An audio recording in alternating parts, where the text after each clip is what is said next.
All right. Good evening and good night, and welcome to the It's Your Perspective Talk Show every Tuesday, Wednesday, Thursday, 8 p.m. until. My name is David, a.k.a. Kimber, a.k.a. Christian, alongside Soup. Yeah, Soup, we're back. Today is April 16, 2015. This is the It's Your Perspective Talk Show every Tuesday, Wednesday, Thursday. We have a telephone number, 340-201-9005. You can also text us on that number as well, 340-201-9005. Most importantly, you got to go on our website, streaming live from the VI.com. Streaming live from the VI.com. Get on that website, click on Watch Us Live, and guess what? You will see us live. Tonight, we do have a special guest in the studio again. Author Gary James is here. Wave to the crowd, Gary. You're streaming out live right now. There he is. Yes, sir. Yeah, thanks for coming out. We'll be right back with him here just in a few minutes. What else is going on, Soup? Streaming live on the high-tech, low-tech studio. Yeah, you would think I would. Undisclosed location. Yeah, man. St.Croix, Virgin Islands. No radio, no TV, internet only. And like I said, we always get asked what radio station. I was even asked that today, Soup. And I said, man, nope. Continually. No station, internet. Yeah, that's how you got to catch a show, man. Yeah. Internet only. All recorded shows are on YouTube and Ustream.tv. Just search for our channel. It's Your Perspective Talk Show. Get on those websites. You'll see many shows going all the way back to the very beginning. Our guest tonight was one of our first week guests, and he's continuing on with us. We'll get right with him. We have two Facebook pages. It's Your Perspective Talk Show and streaming live from the VI.com. I want to give a shout out to CHS class of 1982 and St. Joseph class of 1982 as well. Big ups to Big Disco. Rhythms, Vanessa from Rhythms, and iGrade Records, Julie, and Cherise King, and all our past guests that we've had. Thank you for being on our show. This show is about our guests, not about us at all. Just come on here, link us up, we'll get you on the schedule, and just tell us what you're doing, what you've been doing, what you're going to do for the community, just that simple, We're on Twitter, link us up at VI Perspective, tweet with us. We're moving straight forward and up. This show's mission is just simply to inform, entertain, and empower everyone. And as everyone knows, Soup's been blessing us with the It's Your Perspective poem. Soup, you ready? Yes, sir. Bless that mic, man. Greetings in the name of Kidamawi and Paris Selassie the First, Jah Rastafari. The greatest secret in life is that reality is nothing more than illusion. The physical worlds do not exist outside of our own belief system and the filter of our own mind. We are, in fact, subparticles of Jah experiencing creation itself. But as subparticles of Jah, we have swayed over these creation. Everything you have experienced in life, every event, occurrence, object, and person, is nothing more than a figment of your own thoughts, beliefs, and words. The problem is, most of us are still asleep. The problem is, most of us are still asleep. When you understand this, your entire world shifts and it comes to realize the true meaning of life is thus, like a lucid dream, we have total control.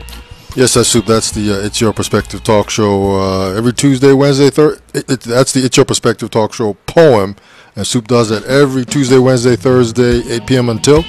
I just want to give a shout out real quick too. Also, we are doing a special show this Saturday. Brulin, and she has a guest. They're coming in here. They're going to be here. I think they're here now, but they're going to be here on Saturday, so we're doing a special show for them. Right. Brulin has been on our show via the phone a couple times early on. He's always got a lot to say about a lot of things, and so we welcome her with open arms, Soup, and we're just going to have some fun that night with Brulin, Mm-hmm. But our guest tonight is author Gary James. Gary, welcome back to the studio, man. Thank you for coming out once again. Yes, Gary. Blessing us with Black Politics 2.0. Is this version 10 or version 11? It's actually version 10. 10, okay. I made a mistake there. I have to fix that. Cool with me, bro. Okay. Yeah, I apologize. Please forgive me, Gary. But, this is actually our 10th appearance here on It's Your Perspective Talk Show. And initially I committed to 14 shows. So the remaining 4 shows will be devoted to introducing 4 project initiatives that will be the basis for our next dispensation here on It's Your Perspective talk show, once we negotiate it.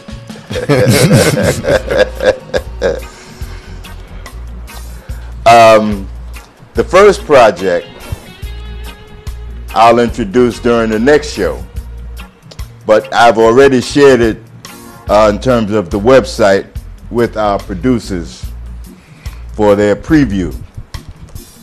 And the next time we'll ask for their opinion as to whether they endorse the database for public consumption on Your Perspective talk show. And so with their approval, I will be pleased to introduce the initiative and the website during the next show. Yes, sir. So I just want to get on record that you two brothers have the website. Yes, right? we do. Okay. Yes, we do. Right here.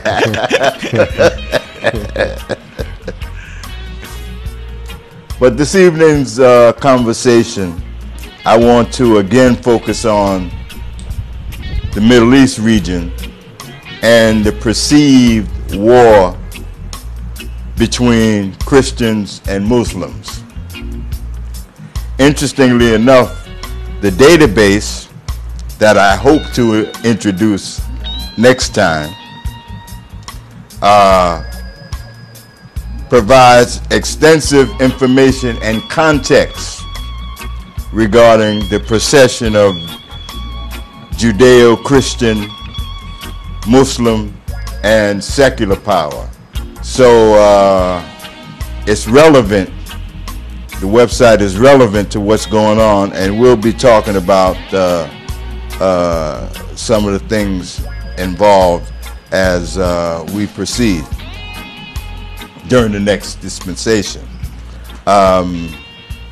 But it generally outlines how we got where we are, not as Africans or black people, but as human beings, how we arrived where we are as human beings, and the general procession of that process, wherein the religions of Abraham and the advent of secular power have played perhaps the most dynamic role.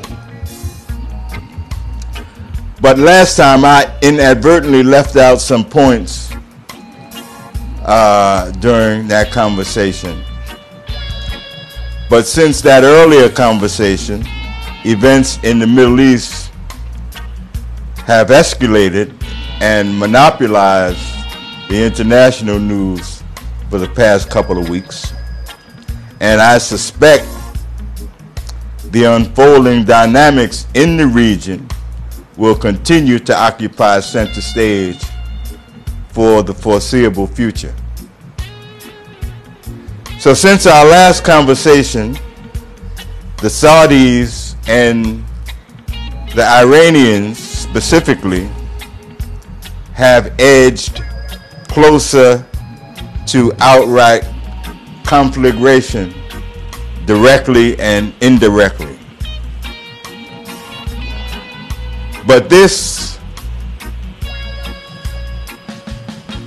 Saudis, the Saudi government, and the Iranian government are in fact the toughest guys in the Middle East neighborhood.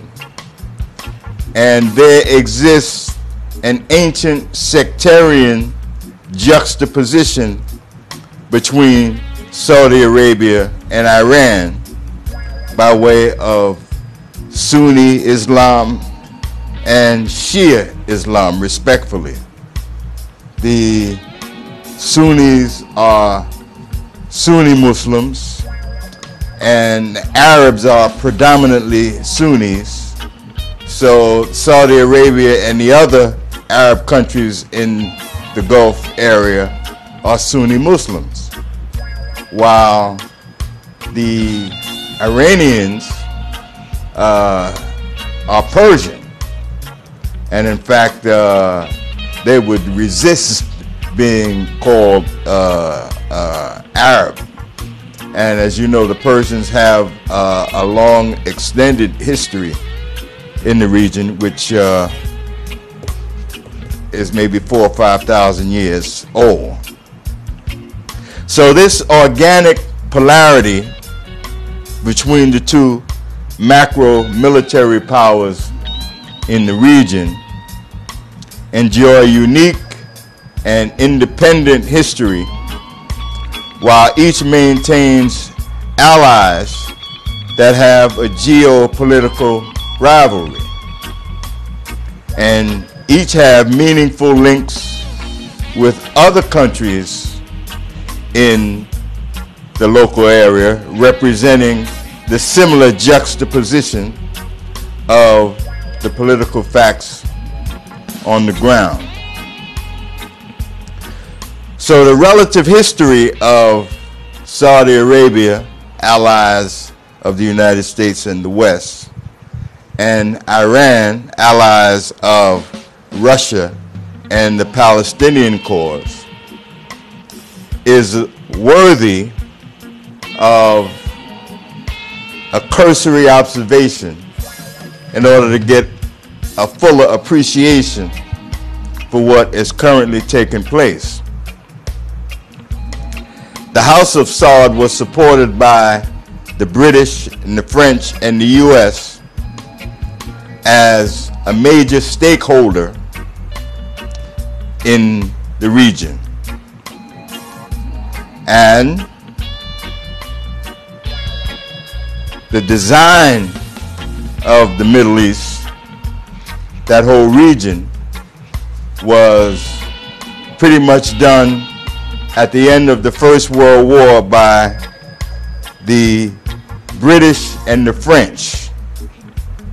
The national borders and the rulers, as we understand them during this modern history, were decided and designed, if you will, by the British and the French, who have a long history in that area. So the Saudis are the traditional anointed, if you will, macro player, while other Arab countries in the region, also Sunni Muslim, comprise Western allies in the Middle East. Obviously, the state of Israel is also in the Middle East, and other Western, and is another Western ally. And Israel is surrounded by Arab countries, and those Arab countries are also allies of the West and the United States, specifically Saudi Arabia and those in the Gulf or the Gulf. So there's this uneasy relationship between Israel and the Arab allies of the West, and that has been the subject of much antagonism within the region. But what we're talking about now, what's going on now, is a little deeper and has more of a dynamic role in terms of a worldwide conflagration. So the precarious peace that's maintained in the Middle East has existed for 100 years, and it is the United States and the West that has maintained this delicate political balance for the past century. Although Egypt is well established as an ally of the U.S. and the West, I didn't mention it, and I don't put it in the context of the Middle East, because Egypt, as you know, is in fact not in the Middle East. Egypt is in Africa. So it's not a part of the Middle Eastern milieu directly. There's some indirect stuff going on there. But for the purpose of what we're talking about in this Middle East conversation, the Egyptians don't really apply. But apart from the fact that the Middle East, as we currently know it, was designed by the West 100 years ago, Western powers have also controlled the maritime routes associated with world commerce for the past 500 years. After 5 centuries of being economically locked out, the indigenous populations in the region have become restless, and they are the ones who are challenging the economic and political status quo. The population in the Middle East have had a long-standing problem with the strong-arm government of Saudi Arabia and other Arab countries that are allies of the West and that are supported or propped up, if you will, by the U.S. and Western support. So these indigenous populations over the past 100 years or more have become real restless and tired of this one-sided, economically deprived scenario with quote-unquote despotic rulers. So that is part of the backstory that's going on in the Middle East as we speak. Now, on the other hand, Iran is an organic leader in the region and is based on 4,000 plus years by way of the Persian Empire. And they have weathered political, military, and economic storms over the millennia. When the House of Saud was established in the wake of the First World War by the West, the nation state of Saudi Arabia was positioned juxtaposed to Iran because of the relationship that Iran had, or that the West had, with Iran. So as a result of that relationship, Iran, or despite that relationship, Iran remained independent of the Western geopolitical orbit and the nefarious international intrigues that, for the most part, emerged or were perpetrated in that region by the United States and the West. And I'm old enough, and maybe some of you are old enough to remember that the Shah of Iran was an ally of the United States and the West, and the Shah's ignominious downfall, followed by the Iranian Revolution with American hostages in their embrace, set the tone for the current relationship that we have with Iran. And the platform for the emergence of the Shah of Iran was established by these foreign intrigues. Specifically,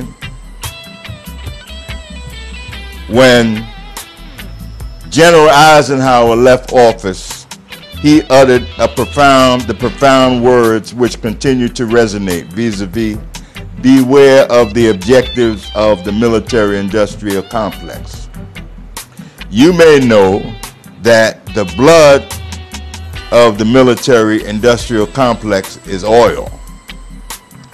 Moreover, the Middle East is where oil in particular has been secured and controlled for the industrial military development of the Western world, etc.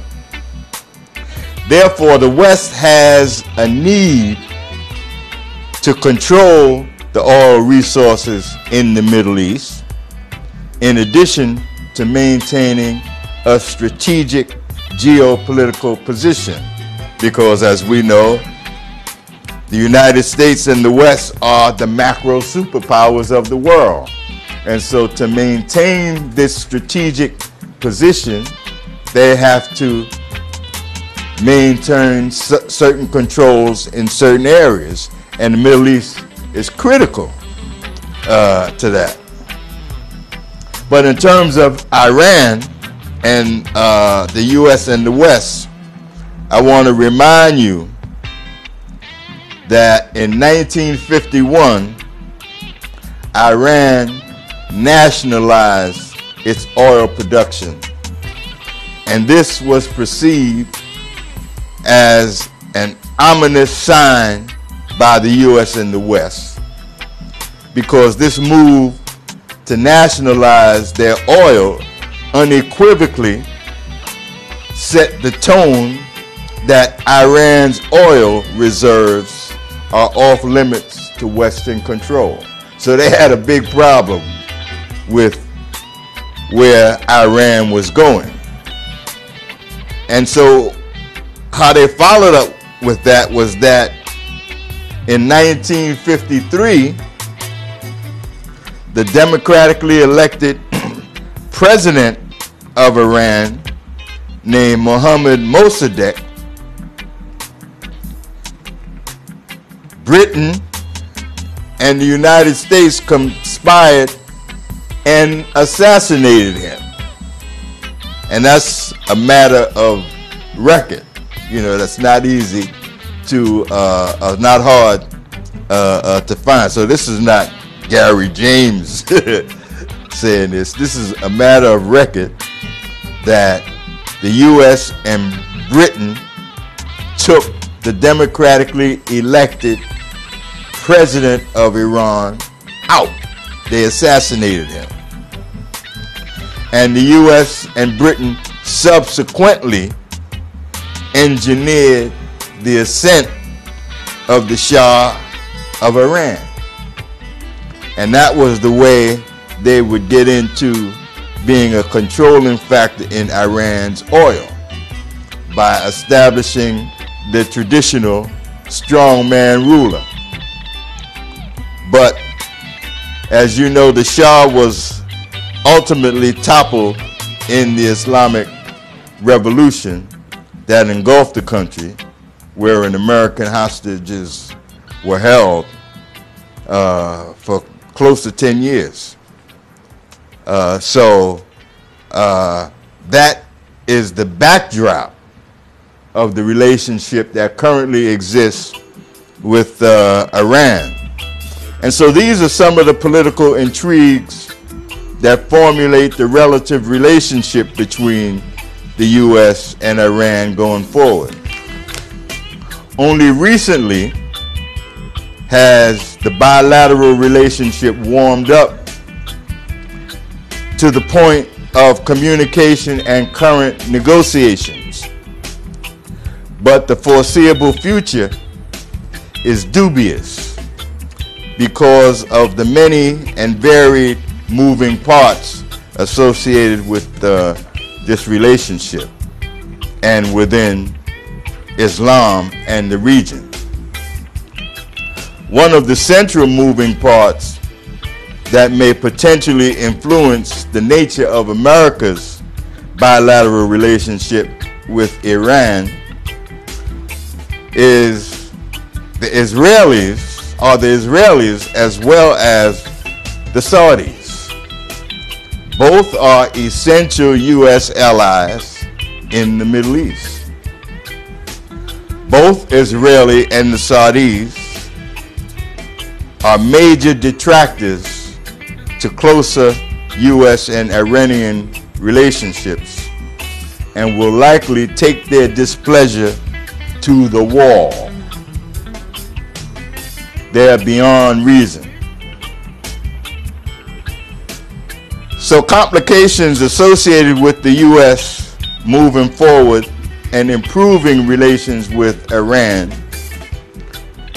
generates a visceral negative reaction on the part of the Israelis and the Saudis to a potentially cordial relationship between the U.S. and Iran. Both governments view Iran in the context of their respective political history with Iran, also known as the Persian Empire. For example, King David, among other Old Testament prophets, spoke volumes relative to their relation and concern with Persia. And that ancient adversarial relationship also characterizes the current state of affairs. Likewise, more recently, in terms of the last century, the House of Saud, by way of Saudi Arabia, has been enabled, sustained, and supported by the West and Western Europe as a consequence of their enormous support from the West. The Saudi government has been the macro player in the Middle East. But while the Saudis remain the primary go-to guy in the region, Iran remains a lurking force of opposition to the Saudis, despite the fact that they, Iran, have been economically isolated from the world community for decades in terms of international sanctions.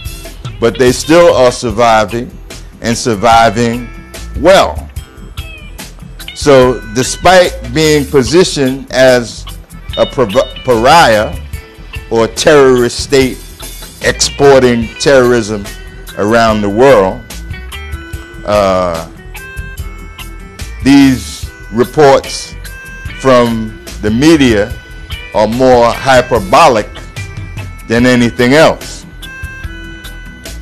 And many argue persuasively that the Christian versus Muslim thing is a ruse and a convenient illusion that hides the real-time economic, political, and secular geopolitical objectives of the real powers that be, seen and unseen. So we resist this idea that there is a war between Christians and Muslims. And we believe that it's a convenient ruse to hide the fact that conflict in the region is based on maintaining the economic, political, and strategic status quo of the United States and the West. All this other stuff, well, you know. However, the Christian and Muslim juxtaposition animates the emotions of Christians and Muslims and the public in general because of the popular history regarding the ancient antagonism between the two religions of Abraham throughout recorded history. This popular juxtaposition is a cover for an exceedingly complicated geopolitical scenario that is currently unfolding.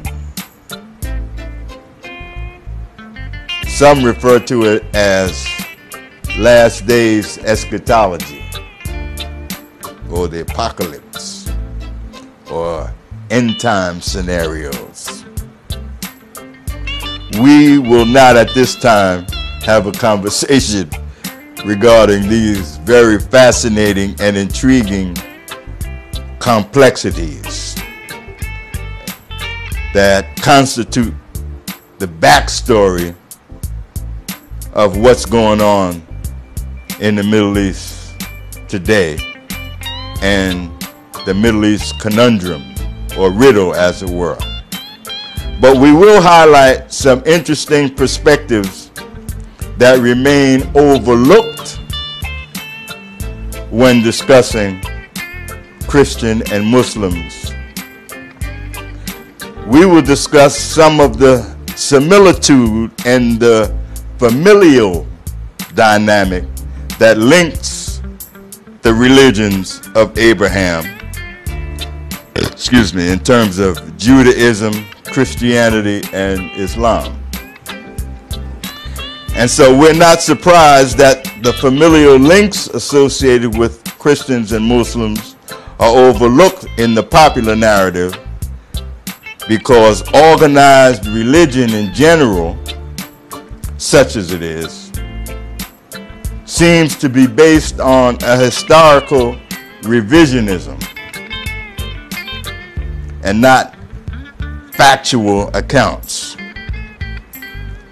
We will highlight some interesting linkages between the two religions, Christianity and Islam, by way of its patriarch, Abraham. Abraham is the father of Judaism, Christianity, and Islam. All of their holy books acknowledge that. Yet, the popular rhetoric doesn't get into that aspect at all. So, we're being deceived on a lot of different levels. And it's just interesting how organized religion doesn't really speak to the origin of itself and the connections associated with that. But for more than a decade, the events in the Middle East have dominated American foreign policy, news media programming, etc. The current events in the region has animated the world, and it portends a global conflagration that some equate with ancient biblical end of days prophecy. This is the context of the expanding war in the Middle East, North America, and Nigeria. These are being positioned in some quarters as a war between Christianity and Islam. In our conversation about these unfolding events, we hope to generate some perspective and understanding regarding these competing interests and dynamics in the region. The impetus for this dynamic situation, according to many, was the Arab Spring, which began in Tunisia in 2011, and it spread to other countries. The Arab Spring emerged in Egypt, Yemen, Bahrain, Saudi Arabia, Libya, Syria, etc. The Arab Spring in Tunisia developed into a best-case scenario in that as a democrat, it brought democratic and economic reforms that were established, and the country is currently experiencing a prosperous trajectory. On the other hand, the governments of the other countries repressed the Arab Spring with dubious results. For example, in Egypt, the military component re-emerged, and the democratically elected president was deposed in a coup.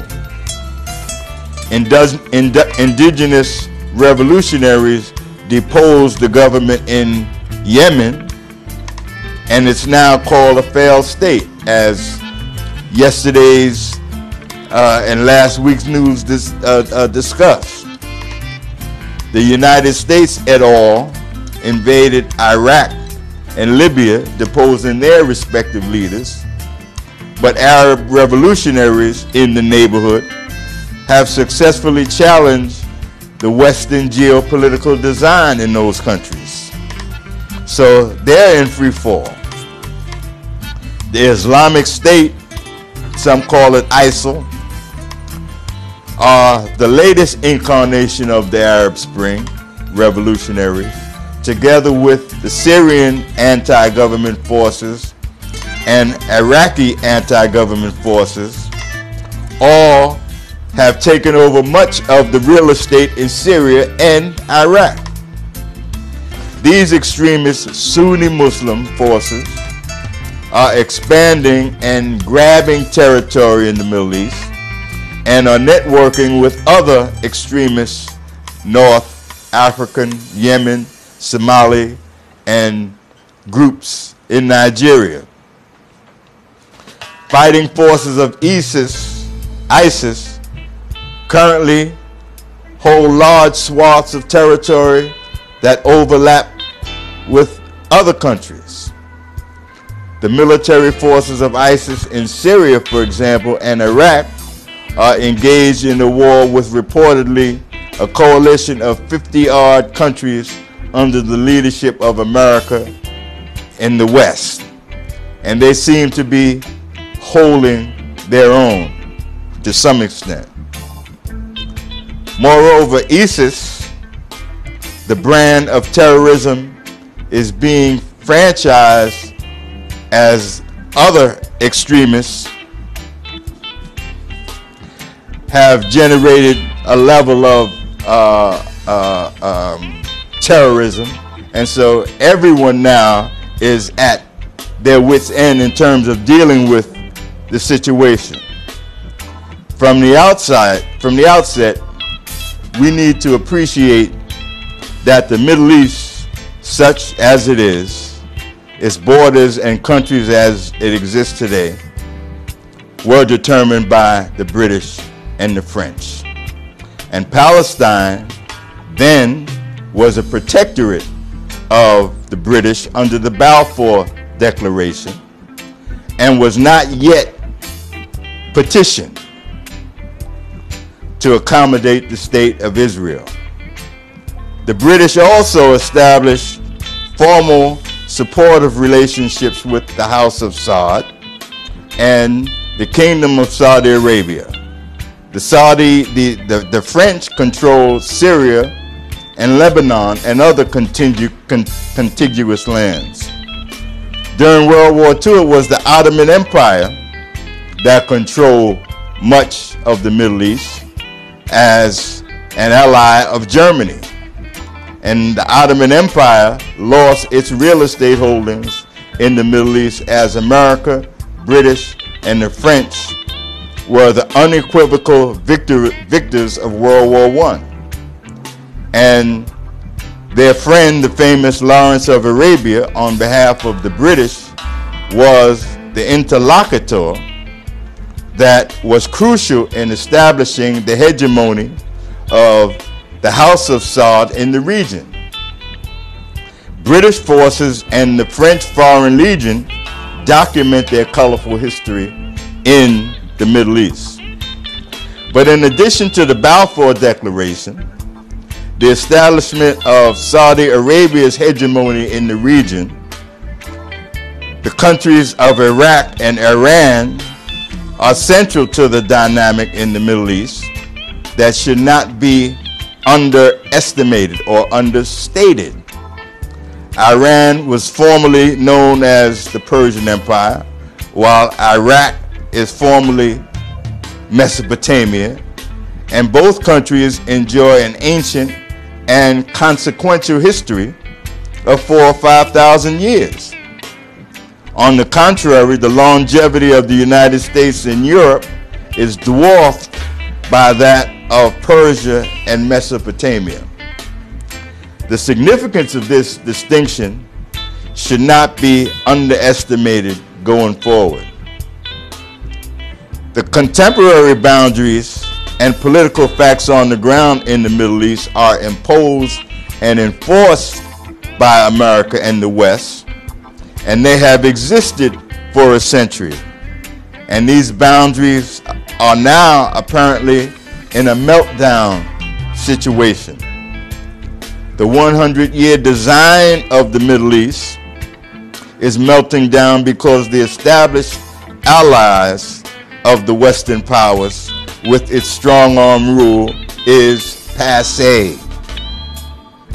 As populations directly impacted by these autocratic and repressive rulers, these people are in revolt, and that is the basis of what's going on in the Middle East.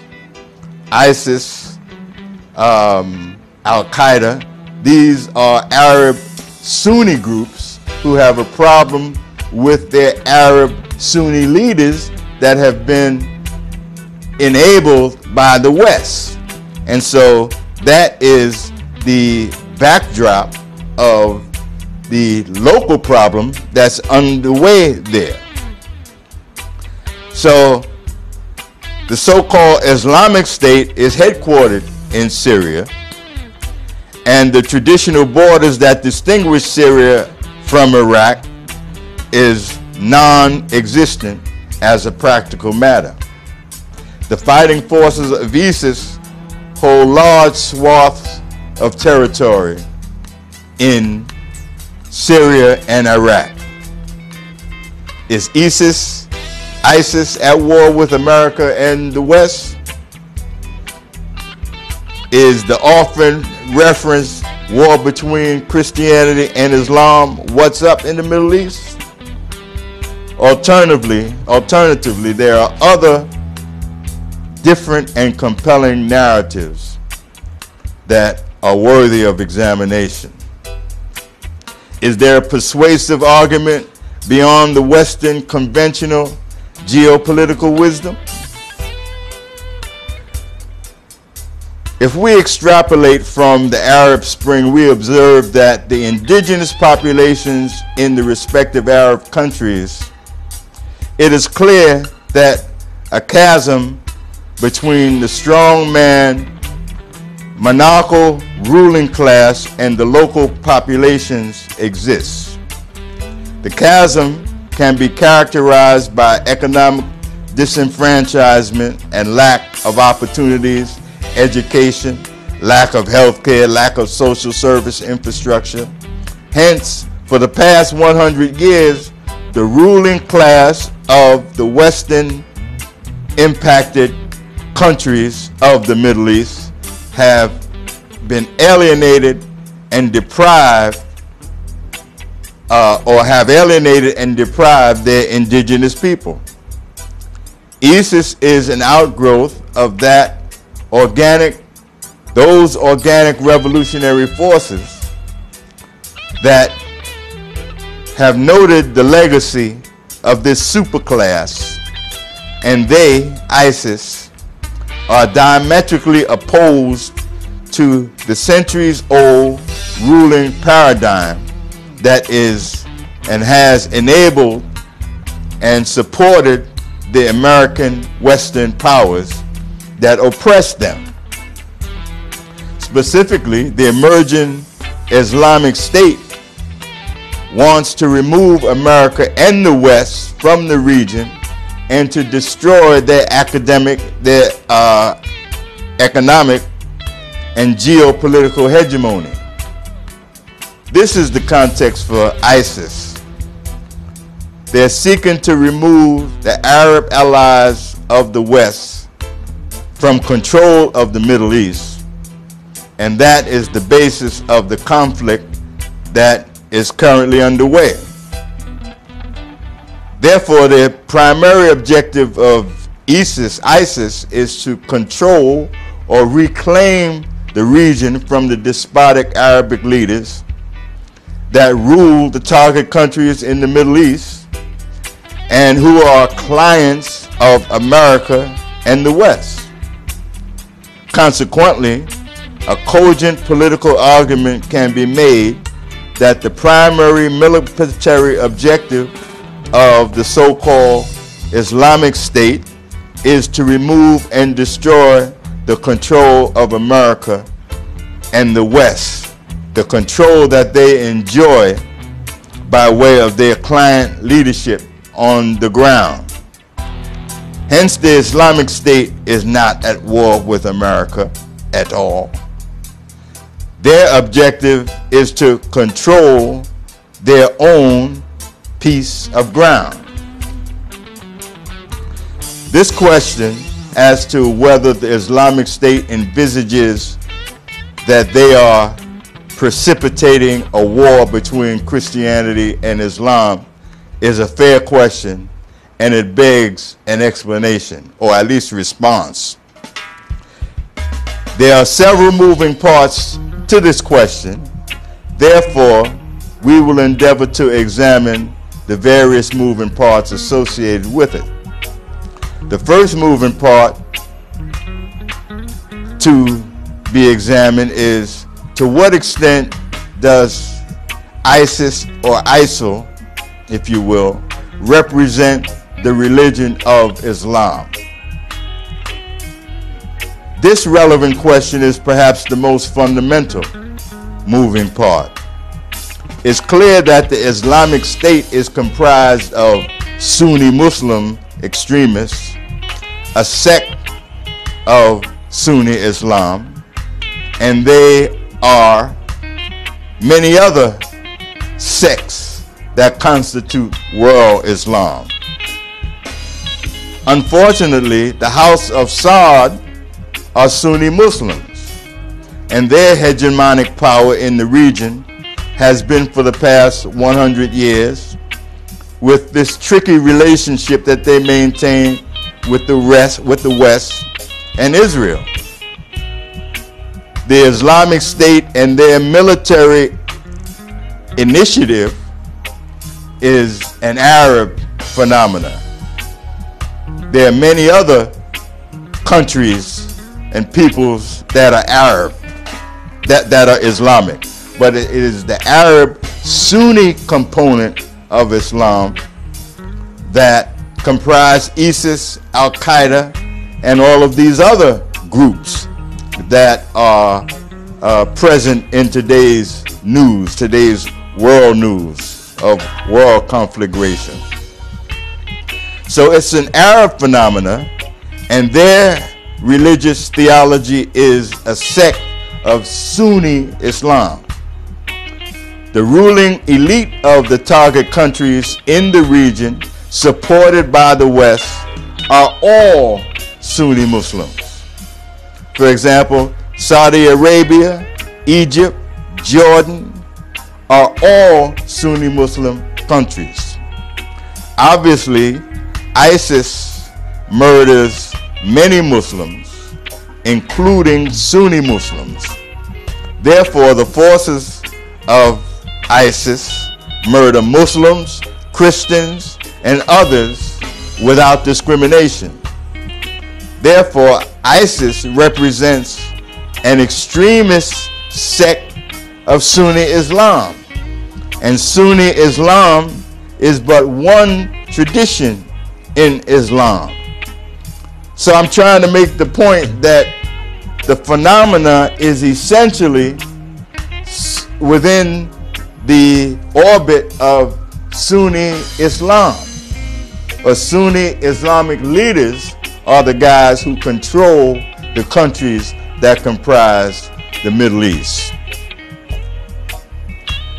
While Sunni Islam is a well-established sect of the religion, there exists a fundamental juxtaposition between Sunni Islam and Shia Islam.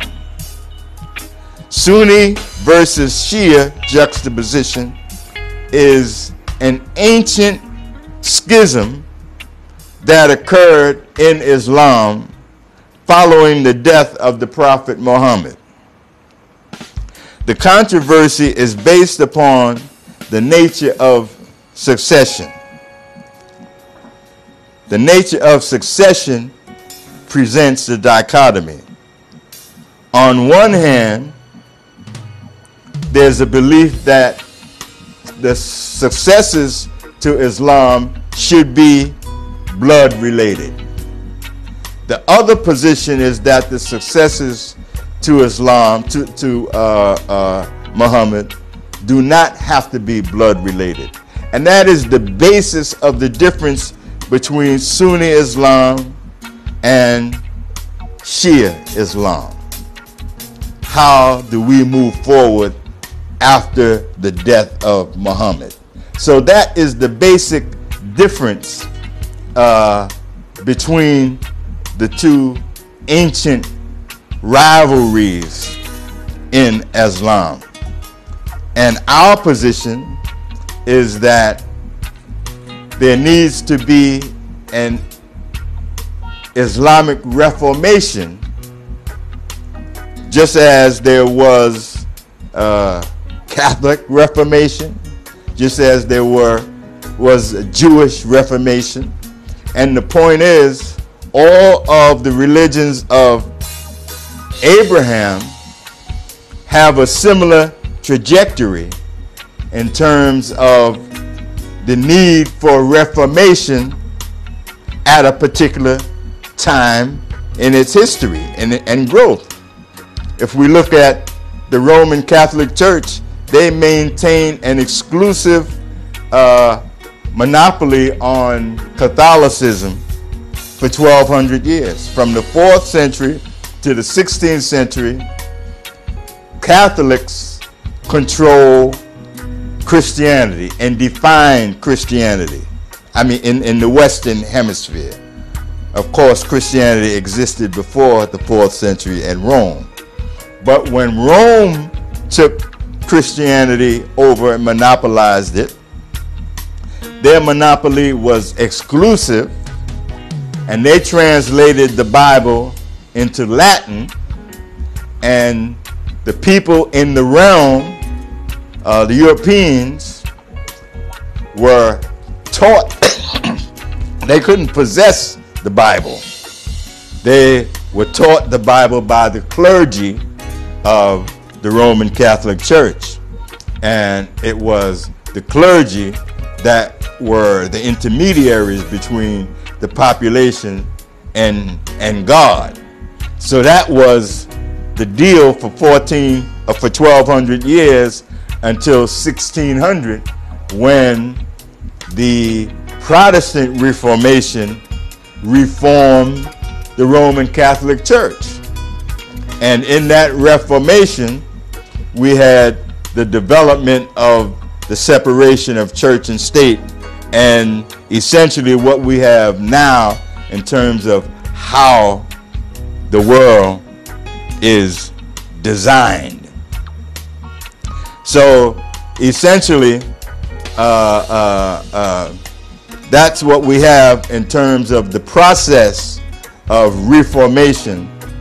And our position is that Islam is in need of a reformation in the worst possible way, and that reformation may happen from the top or it may happen from the bottom. It usually doesn't happen from the top. It usually happens from the bottom. The natives get restless and they require changes. And if we examine what's going on in the Middle East, that's what we see. We see ISIL, Al-Qaeda, and these other terrorist groups as primarily of the Sunni persuasion, and they are at odds with their leadership. So that's what's going on as a practical matter. But because of secular power, separation of church and state, governments of the world and the macro governments like the United States and Western Europe, who have maintained control of the planet that was essentially designed by the various wars and their aftermath. These Western powers have this design that is currently in the process of reformation, just as we hope that what we are seeing in the context of the Islamic orbit, that there is a reformation going on there. But the powers that be would prefer for the people to believe that there is a Christian-Muslim juxtaposition or fight, so that we don't understand what is really going on in terms of the economic control and the strategic control of maritime routes of the world by the traditional Western powers. And so we have to look at the popular rhetoric with some level of skepticism. So, interestingly enough, the growth and development and conquest by the forces of Islam occurred within the footprint of the Roman Empire, which heretofore was the occupying power of the Middle East during the early period. Nevertheless, following the advent of Islam, Arab Muslims began to reclaim the indigenous territory and conquered Egypt and the countries, that country in particular became Arabic ethnically. But also in the 8th century, the forces of Islam, because Muhammad was born, I believe it was in 633 AD. And Islam grew, but it grew in the footprint of the Roman Empire, which controlled the known world. So at the birth or advent of Islam, they had to contend with the oppression that Rome applied to their control, to Rome's control of the region. So Islam, the advent of Islam occurred under the domination of Rome. And so it occurred, Islam occurred in the context of military exercises in addition to their theological proposition. Military exercises because their objective was to control their homeland. And so they were able to conquer, by way of Hannibal, they were able to conquer Jerusalem and the Holy Land. And they subsequently invaded and conquered Spain and ruled Spain for 700 years until 1492. And that date is very important in history. And it's not just because 1492, when Columbus did his thing and discovered the New World. 1492 also is a major epic in history, because 1492 was when Spain, Queen Isabella and King Ferdinand regained control of Spain. And when they gained control of Spain, the Roman Catholics gained control of Spain, and the Jews and Muslims were essentially kicked out of Spain when it was reclaimed by Queen Isabella and King Ferdinand. But for 700 years under Muslim rule, the Jewish community and the Christian community lived in a very peaceful atmosphere, and in history it's known as the golden age of Jewry. And so the secular government and the separation between church and state occurred following the Protestant Reformation, which was in 1600, after Columbus began his discovery of these new lands. And so consequently, there's a relevant backstory in the context of current events that are unfolding in the world today. The backstory articulates the dynamic role of Christianity and Protestantism and the role they played in developing the world as it exists today in terms of secular power. How are we doing on time? About another 10 minutes. Okay.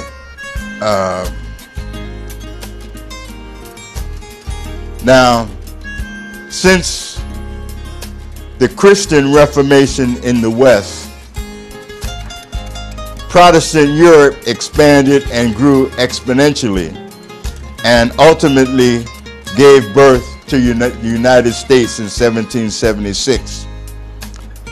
At the end of the day, Catholics and Protestants embraced each other under the umbrella of religious tolerance and cooperation, despite the perennial rivalries between Catholics and Protestants. But we know America was discovered by Columbus under the Catholic control, but America was settled by the Protestants. And so within America, there was this Protestant and Catholic cooperation and tension that currently has pretty much stabilized under the idea of religious tolerance. But in addition to the fact that Islam was essentially established by indigenous Arabs, Islam is one of the fastest growing religions in the world today. And so the Arab Muslims constitute a minority of Islam in the world today. And in fact, Indonesia is the most populous Muslim country, as they outnumber the Arabs and Muslims in the Gulf states put together. And India has a substantial Muslim population, over 100,000, as well as Afghanistan and Turkey. And Turkey is of particular interest because Turkey, by way of the Ottoman Empire, were the controllers of the Middle East prior to World War I. And it was World War I and their relationship, the Turks' relationship with Germany, and the loss of World War I by Germany and their allies, that enabled the British and the French to push the Ottoman Empire back, to Turkey, and they divided the Middle East into what it currently is as we speak today. So I'm going to pretty much leave it there for tonight, and just advise everyone as things continue to unfold, keep your eyes wide open and pay close attention. Because blessings do come in disguises. And the state of black folk, not only in America, but in the world,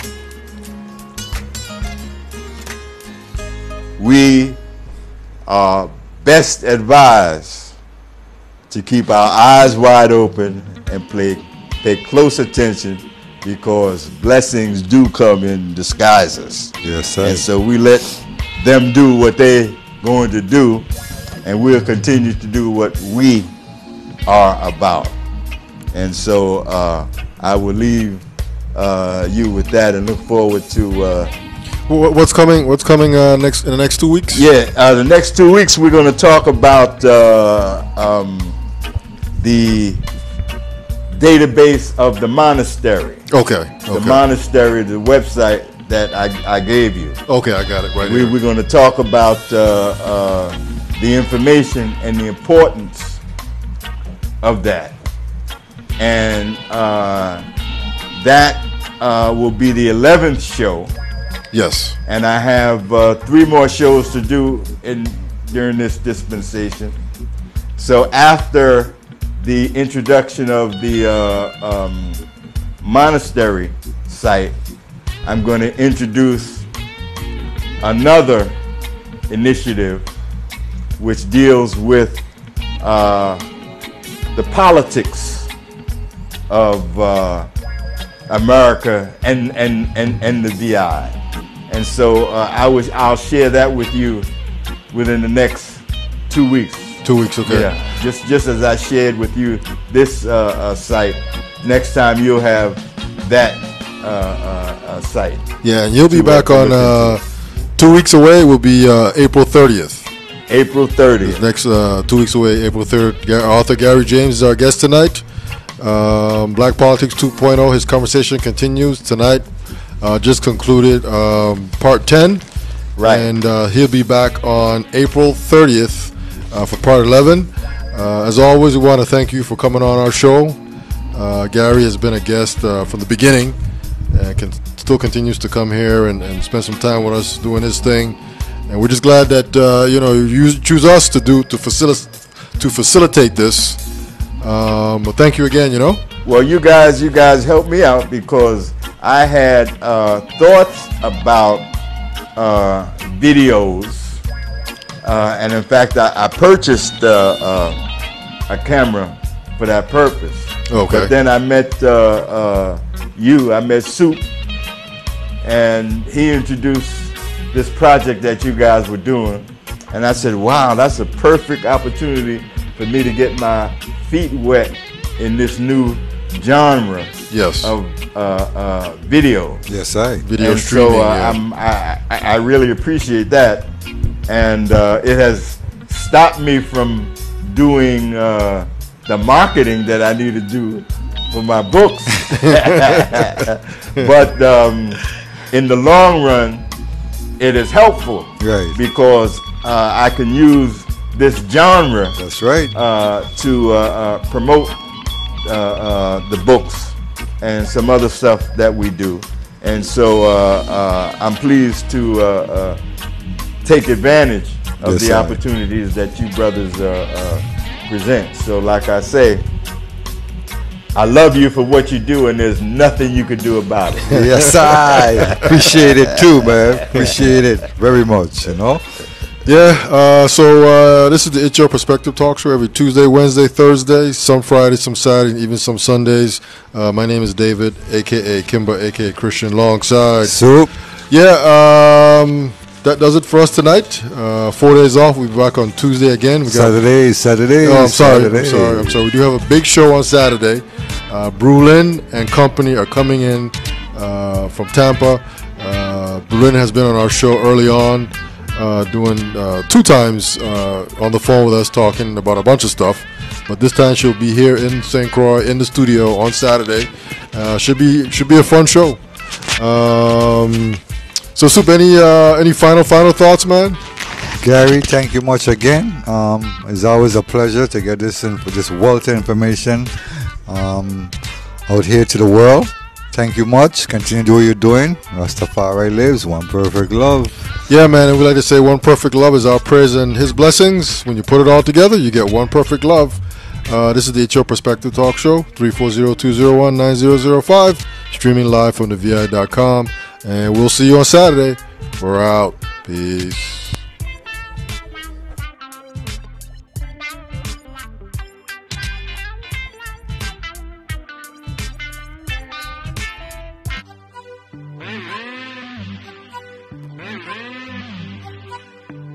It's beautiful islands. Yeah. VIA, hands in the sky. Islands of the Virgin Islands. St.Croix, St. Thomas, St. John. This is where I'm from. Every second, every minute, every 24/7. Welcome to our beautiful islands. Can't forget the VI, our neighbors. When we say VI.